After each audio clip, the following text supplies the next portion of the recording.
तो फ्रेंड्स, आज के इस वीडियो में हम लोग जीके जीएस का सेशन नंबर 2 पढ़ने जा रहे हैं। फ्रेंड्स, इसके पहले सेशन नंबर 1 कंप्लीट करवा दिया था। अगर वह वीडियो नहीं देखे हैं तो हमारे चैनल से देख सकते हैं। फ्रेंड्स, आज के इस वीडियो में हम लोग सिंधु घाटी सभ्यता के बारे में पूरी निचोड़ जानकारी निकालने का कोशिश करेंगे। फ्रेंड्स, यह सभ्यता सिंधु नदी के तट पर मिली थी, इसलिए इसे सिंधु घाटी सभ्यता कहते हैं। सिंधु घाटी सभ्यता को आखिरकार सिंधु घाटी सभ्यता क्यों कहते हैं? क्योंकि यह सभ्यता सिंधु नदी के तट पर मिली थी और इसकी पहली जानकारी हड़प्पा की खुदाई से प्राप्त हुई थी। इसकी पहली जानकारी कहाँ से मिली थी? हड़प्पा की खुदाई से। हड़प्पा एक शहर है जो कि फिलहाल पाकिस्तान में बसा हुआ है। हड़प्पा एक शहर है जो कि अभी पाकिस्तान में आता है, इसलिए इसे हड़प्पा सभ्यता के नाम से भी जाना जाता है।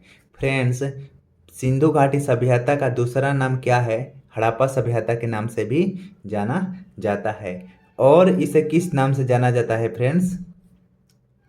तो इसका तीसरा नाम है कांस्य युगीन सभ्यता। इसका तीसरा नाम क्या है? कांस्य युगीन सभ्यता। इसको कांस्य युगीन सभ्यता के नाम से भी जाना जाता है। फ्रेंड्स, सिंधु घाटी सभ्यता का विकास 2500 ईसा पूर्व से 1750 ईसा पूर्व तक माना जाता है।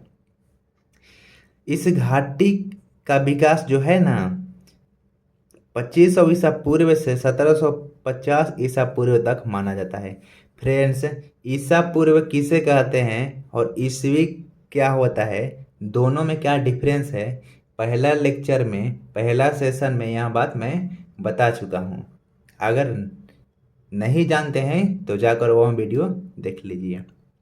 सिंधु घाटी सभ्यता विश्व का सबसे पहली शहरी सभ्यता है। फ्रेंड्स, यह इम्पोर्टेंट पॉइंट है सिंधु घाटी सभ्यता के लिए कि विश्व का सबसे पहली शहरी सभ्यता कौन सा है? तो सिंधु घाटी सभ्यता ही है। सिंधु घाटी सभ्यता विश्व की सबसे पहली शहरी सभ्यता है। इसको शहरी सभ्यता क्यों कहा जाता है, आगे पता चलेगा। बने रहिए इस वीडियो में। चार्ल्स मैसन ने सर्वप्रथम 1826 ईस्वी में इसकी जानकारी दी। फ्रेंड्स, इसकी जानकारी सबसे पहले कौन दी थी? चार्ल्स मैसन। चार्ल्स मैसन ने इसकी सर्वप्रथम जानकारी दी थी। कब? 1826 में। 1921 में, याद रखिएगा, 1921 ईस्वी में तत्कालीन भारतीय पुरातत्व सर्वेक्षण विभाग के महानिदेशक सर जॉन मार्शल, क्या नाम था? सर जॉन मार्शल के समय राय बहादुर दयाराम साहनी ने हड़प्पा की खोज की थी। फ्रेंड्स, यह इम्पोर्टेंट पॉइंट है कि हड़प्पा की खोज किसने की थी? हड़प्पा की खोज किसने की थी? राय बहादुर दयाराम साहनी ने। कौन किया था? राय बहादुर दयाराम साहनी ने, जो कि पुरातत्व सर्वेक्षण विभाग के महानिदेशक सर जॉन मार्शल के समय में हड़प्पा की खोज हुआ था और राय बहादुर दयाराम साहनी ने हड़प्पा की खोज किया था। और सिंधु घाटी सभ्यता की जानकारी कहाँ से मिली? हड़प्पा की खुदाई से। पहली खुदाई हड़प्पा में हुई थी और हड़प्पा कहाँ है? पाकिस्तान में है। अब देखिए इसका विस्तार, सिंधु घाटी सभ्यता का विस्तार के बारे में थोड़ा सा देख लेते हैं। तो देखिए, यहाँ है नॉर्थ बॉर्डर यानी उत्तरी सीमा। एनबी यानी नॉर्थ बॉर्डर, उत्तरी सीमा है। यह दक्षिणी सीमा है और ये पूर्वी सीमा है, पश्चिमी सीमा है। अब देखिए यहाँ पर इसका नॉर्थ में क्या है? मंडा है। सिंधु घाटी सभ्यता के नॉर्थ में कौन सा जगह है? मंडा है।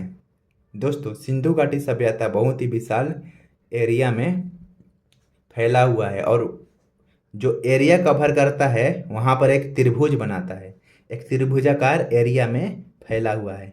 तो आगे देखेंगे इस वीडियो में। सिंधु घाटी सभ्यता का विस्तार देखिए। उत्तर में मांडा है। सिंधु घाटी सभ्यता में उत्तर में मांडा है जो कि जम्मू में पड़ता है। पूर्वी सीमा इसका गिरपुर है। क्या है? आलमगीरपुर है, जो कि यूपी में पड़ता है। इसका जो दक्षिणी सीमा है, इसका जो दक्षिणी सीमा है वो देमाबाद है। कौन सा है? देमाबाद, जो कि महाराष्ट्र में पड़ता है। देमाबाद कहाँ पर पड़ता है? महाराष्ट्र में पड़ता है।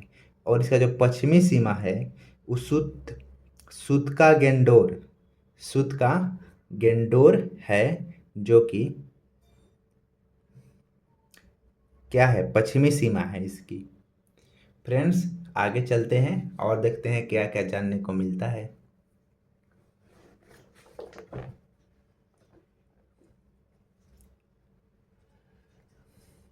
फ्रेंड्स, सिंधु घाटी सभ्यता का आकार त्रिभुजाकार है। जैसे कि मैंने बताया, इसका आकार कैसा है? त्रिभुजाकार है। स्क्रीन पर आप लोग इमेज देख रहे होंगे। अब देखिए वहाँ का सामाजिक जीवन क्या है। सिंधु घाटी सभ्यता का सामाजिक जीवन क्या है, आखिरकार कैसे रहते थे लोग। देखिए, सिंधु घाटी सभ्यता के समाज का स्वरूप मातृअस्तात्मक था। इंपॉर्टेंट टॉपिक है, नोट कर लीजिएगा, हो सके तो याद रखेगा। मातृसत्तात्मक था।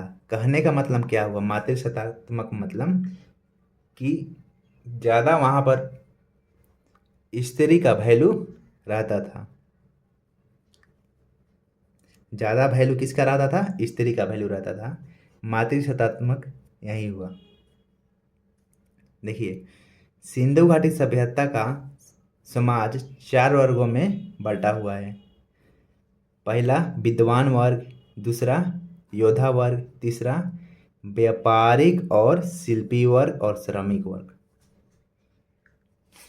यह भी इम्पोर्टेंट पॉइंट है। सिंधु सभ्यता का समाज 4 वर्गों में बटा हुआ था। विद्वान वर्ग, योद्धा वर्ग, व्यापारिक या शिल्पी वर्ग और श्रमिक वर्ग। भोजन देखिए, वहाँ का भोजन क्या क्या खाते थे? मांसाहारी भी थे और शाकाहारी भी थे। सिंधु घाटी सभ्यता में लोग मांसाहारी भी थे और शाकाहारी भी थे। और इन लोगों का संविधान प्रणाली क्या थी? संविधान, फ्रेंड्स, मोबाइल बहुत ज़्यादा हीट होने के कारण मेरा वीडियो बीच में ही कट हो गया था। आगे देखिए, मैं बता रहा था संविधान प्रणाली, शायद बता रहा था। संविधान प्रणाली 3 प्रकार का होता है। पहला पूर्ण संविधान, पूर्ण संविधान। इसमें क्या किया जाता था ना कि मृतकों को कब्र में दफनाने की परंपरा थी। इसमें मृतकों को कब्र में दफनाया जाता था। दूसरा था आंशिक संविधान। मृतक के शरीर को जंगलों में रखते थे। जब पशु पक्षी उस मांस को खा लेते थे तब हड्डियों को कब्र में दफना देते थे। यह था उन लोगों का दूसरा संविधान प्रणाली था। और तीसरा था दाह संस्कार। जलाने की परंपरा को दाह संस्कार कहते हैं। तो जो सिंधु सभ्यता के लोग थे उन लोगों का संविधान प्रणाली यही था। मृतक को कैसे काम क्रिया करते हैं, उन लोग का यही रूल था। देखिए, नगर नियोजन, नगर में क्या क्या नियोजन था? नगर आखिर क्यों उसको प्रथम शहरी सभ्यता कहा जाता है, देखते हैं। सिंधु सभ्यता के नगर विश्व के प्राचीनतम सुनियोजित नगर हैं। भवनों के निर्माण में पक्की ईंटों का प्रयोग होता था। यहाँ पूछा गया है क्वेश्चन, भवनों के निर्माण में किस चीज़ का उपयोग होता था? पक्की ईंटों का। मकानों में दरवाजे मुख्य सड़क से न खुलकर पीछे की गली से खुलते थे। जो भी मकानें बनती थी, उनका दरवाज़ा मुख्य सड़क से नहीं खोलकर पीछे की गली से खुलते थे। देखिए, सिंधु सभ्यता में सर्वाधिक चौड़ी सड़क मोहनजोदड़ो में, ध्यान रखिएगा, मोहनजोदड़ो से प्राप्त हुई। तो सबसे चौड़ी सड़क कहाँ पर पाई गई? मोहनजोदड़ो में, जिसकी चौड़ाई 10 मीटर थी। तो सिंधु सभ्यता में सबसे चौड़ी सड़क मोहनजोदड़ो में पाई गई, जिसकी चौड़ाई 10 मीटर थी। मकान में 4 कमरे, जो सामान्य मकान होते थे ना, उनमें 4 से 5 कमरे, आंगन, रसोई घर, कुएं बड़े घरों में शौचालय भी मिलते थे। जब खुदाई करने के बाद पता चला कि बड़े घरों में उस समय भी शौचालय मिला करते थे, और रसोई घर, आंगन, कुएं और 4-5 कमरे होते थे सामान्य घर में। आगे देखते हैं।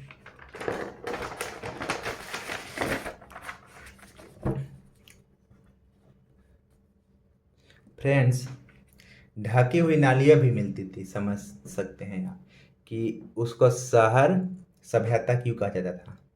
उसको शहरी सभ्यता क्यों कहा जाता है? क्योंकि ढकी हुई नालियाँ भी मिलती थी प्राचीन काल में। सिंधु सभ्यता के प्रमुख स्थल, सिंधु सभ्यता के प्रमुख स्थल क्या क्या थे देखते हैं। सबसे पहले तो हड़प्पा था, जो कि अभी पाकिस्तान में है। 1921 में इसकी खुदाई हुई थी। इसकी खुदाई कब हुई थी? 1921 में हुई थी, याद रखिएगा। हड़प्पा की खुदाई कब हुई थी? 1921 में हुई थी। इसकी खुदाई दयाराम साहनी ने 1921 में की थी। अच्छा ना, इसका खुदाई दयाराम साहनी ने 1921 में की थी। यह रावी नदी के तट पर बसा हुआ है, और यहाँ पाकिस्तान में रावी नदी के तट पर बसा हुआ है। कौन? हड़प्पा। वर्तमान में पाकिस्तान में स्थित है। यहाँ निम्नलिखित वस्तुएं मिली है। यहाँ पर क्या क्या मिली है देखिए। श्रमिक आवास मिली है। जो भी मजदूर हैं उनको रहने के लिए कोई ना कोई घर चाहिए ना, वो मिली है। और देखिए यहाँ पर अन्नागार है। अन्नागार मतलब कि मान लीजिए अनाज रखने का घर है। अन्नागार मतलब अनाज रखने का घर, गोदाम, वो मिली थी। लकड़ी का ताबूज मिला था। ताबूज समझते हैं क्या होता है? देखिए, जब जैसे कि हम लोग के हिंदू धर्म में तो दहन प्रणाली चलता है कि मृतक के शरीर को दहन किया जाता है और आगे काम क्रिया किया जाता है। तो जैसे मुस्लिम धर्म हुआ, उसमें मुस्लिम नहीं, ईसाई धर्म हुआ, तो उसमें क्या होता था ना, ईसाई धर्म में एक ताबूज में मृतक के शरीर को डाल दिया जाता है। एक ताबूज में डालने के बाद उसे जमीन के अंदर दफना दिया जाता है। तो जो लकड़ी का मृतक का शरीर रखने वाला जो बॉक्स होता है, उसी को बोलते हैं ताबूज। और कब्रिस्तान भी मिला था वहाँ पर, जिसका नाम था RH-37, याद रखिएगा। हड़प्पा में खुदाई के दौरान एक कब्रिस्तान भी पाया गया था, जिसका नाम था क्या? RH-37। उस समय कब्रिस्तान का लिखा गया था नाम RH-37। उस समय इंग्लिश में भी लिखा गया था। कितने लैंग्वेज का मिक्स था। अब देखिए अगला जो स्थल है ना, मोहनजोदड़ो। मोहनजोदड़ो 1922 में इसकी खुदाई की गई थी। मोहनजोदड़ो सभ्यता का उत्खनन 1922 ईस्वी में राखल दास बनर्जी द्वारा किया गया था। यहाँ वर्तमान में सिंधु नदी के तट पर पाकिस्तान के सिंध प्रांत में लरकाना जिला में है। कौन जिला में है? लरकाना जिले में स्थित है। देखिए, मोहनजोदड़ो की खुदाई कब हुई थी? 1922 में हुई थी। कौन किया था? राखल दास बनर्जी ने किया था। यहाँ वर्तमान में सिंधु नदी के तट पर है, पाकिस्तान में। पाकिस्तान में कहाँ पर? सिंधु प्रांत में है। और किस जिले में? लरकाना जिले में है। कौन जिले में? लरकाना जिले में है। तो मोहनजोदड़ो का अर्थ हुआ मृतकों का टीला। मोहनजोदड़ो का अर्थ हुआ मृतकों का टीला। तो क्या क्या मिली थी मोहनजोदड़ो में? मोहनजोदड़ो में कौन कौन सी वस्तुएं मिली थी? तो पुरोहित आवास, अनागार। अनागार सबसे बड़ा कहाँ मिला था? देखिए, अनागार तो हड़प्पा में भी मिला था, हड़प्पा की जब खुदाई हुई थी तो। लेकिन जो मोहनजोदड़ो में जो अनागार मिली थी, वो सिंधु सभ्यता का सबसे बड़ा अनागार था। सबसे बड़ा अनागार कहाँ मिला था? मोहनजोदड़ो में। विशाल स्नान गृह मिला था, घर में कुआं मिला था, आदि शिव की मूर्ति मिली थी, शिव भगवान के कांसे से बनी नर्तकी की मूर्ति मिली थी यहाँ पर, कांसे से जो की बनी थी। सबसे चौड़ी सड़क कहाँ मिला था? मोहनजोदड़ो में मिला था। हमारा अगला जो स्थल है ना, वह है चन्हुदड़ो। चन्हुदड़ो, इसकी खुदाई को किसने किया था? गोपाल मजुमदार ने किया था। गोपाल मजुमदार ने किया था। कहाँ पर इसका स्थित है? कहाँ पर स्थित है? तो सिंधु नदी के तट पर पाकिस्तान में स्थित है। एकमात्र शहर है जहाँ पर दुर्ग रहित है। जो दुर्ग रहित है, यहाँ है औद्योगिक शहर भी है। देखिए, चन्हुदड़ो एकमात्र शहर है जो कि क्या है, दुर्ग रहित है और यह औद्योगिक शहर है। देखिए दुर्ग रहित के मतलब हम जानते हैं क्या है फ्रेंड्स।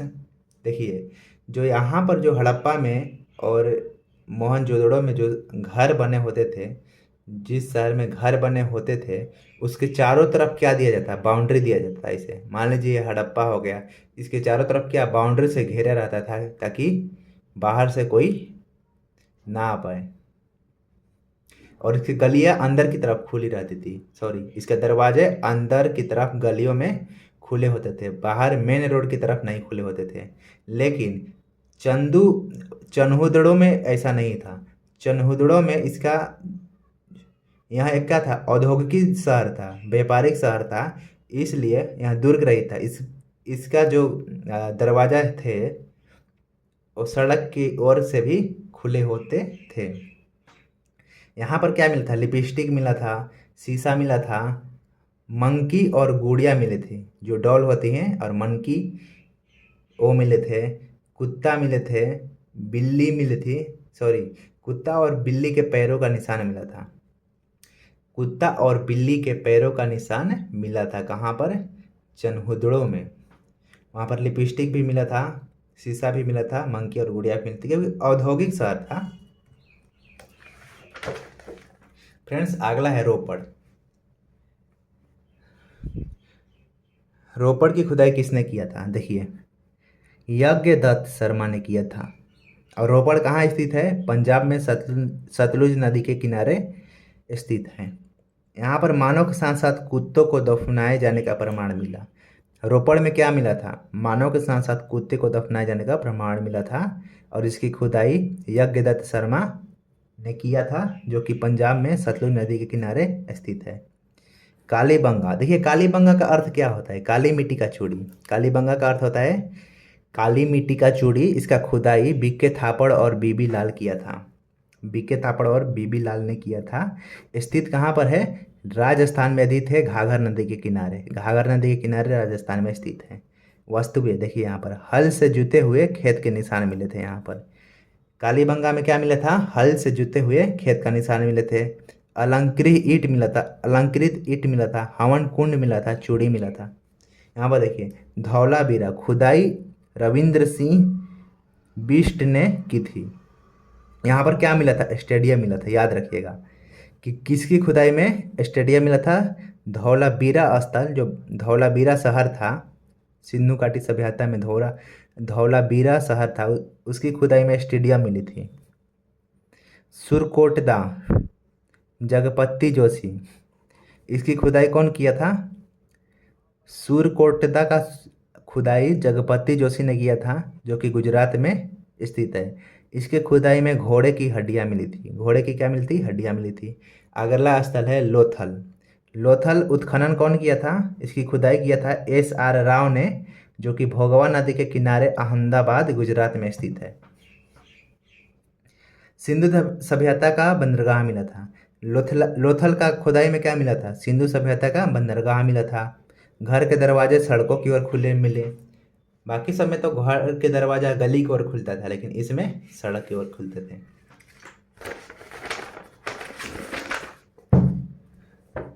फ्रेंड्स अगला टॉपिक है सिंधु सभ्यता की लिपि भाव चित्रात्मक थी, जो दाएं से बाएं ओर लिखी जाती थी। अभी तक पढ़ा नहीं जा सका, समझ गए होंगे। सैधववासी, देखिए सैधववासी यहाँ पर जो शब्द आया ना, इस सिंधु सभ्यता में जो जो लोग रहते थे उन्हीं लोगों को कहा जाता था सैधववासी। विश्व में कपास के प्रथम उत्पादक थे। और सैधववासी क्या थे, सिंधु सभ्यता के जो भी लोग थे विश्व में सबसे पहला कपास का उत्पादन किए थे। इसलिए यूनानियों ने कपास का नाम सीडोन रखा, जिसका अर्थ है सैधववासियों की उपज।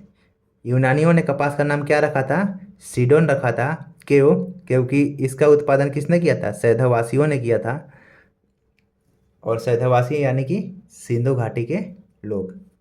सिंधु घाटी सभ्यता के लोग कृषि पशुपालन भी करते थे, लेकिन उनका मुख्य जो व्यवसाय था व्यापार करना था। वहाँ के लोग माप तौल से परिचित थे, क्योंकि उन लोगों को व्यापार करना था।